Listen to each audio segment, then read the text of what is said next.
So what's up guys, for today's video tayo magluluto ng salmon head sinigang. Alright. Yan, lilinisin muna natin yung ating salmon head. Head of the salmon.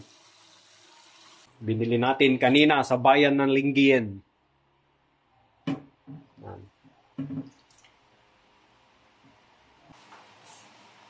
Asin. At alam nyo ba kung anong aking gagawin? Prito lang natin ng konti yung ulo ng ating isisigang. Depende sa trip nyo. Kung gusto nyo rektang sigang, pwede naman.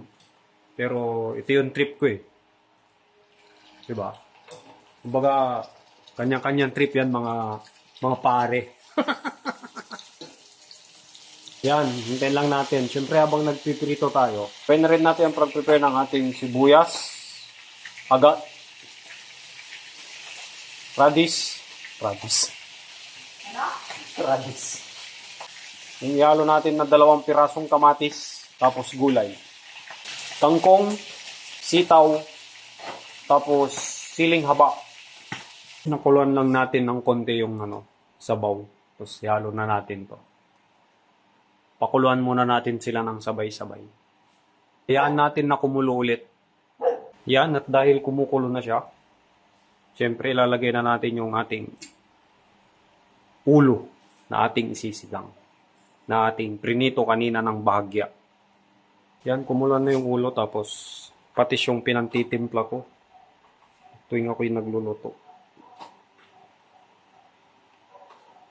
Pag walang patis, asin. Timplahan nyo, depende sa inyong panlasa. Kasi kayo din yung kakain. Yan, ilagay na natin yung ating sinigang original mix. Lalo natin yung ating sitaw. Yan, kung anong trip nyong ihalo dyan sa sinigang nyo, yan, ganyan. Kung gusto nyong gayahin tong luto ko, tawag dito is strip sinigang. At ilalagay na rin natin yung ating dahon para makumpleto na po yung niluluto nating pito-pito. Yan, kita nyo yan. Ang daming dahon yan. Mas maraming dahon, mas masarap. Mas magulay, mas masarap. Kasi kung di natin dadagdagan ng gulay, baka mamaya tayong magiging gulay. Bugbugin tayo ni Commander. Wala na. Yari na. Kaya madami yan kasi hanggang sa susunod na kainan na to, ipapangat na lang namin. Pangatlong init, pangapat na init, pangalawang init. Bali yan na yung ating sinigang na salmon head. Timplahan nyo na lang, depende sa inyong panlasa.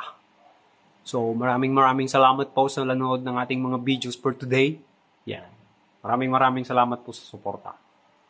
Hanggang sa muli, paalam!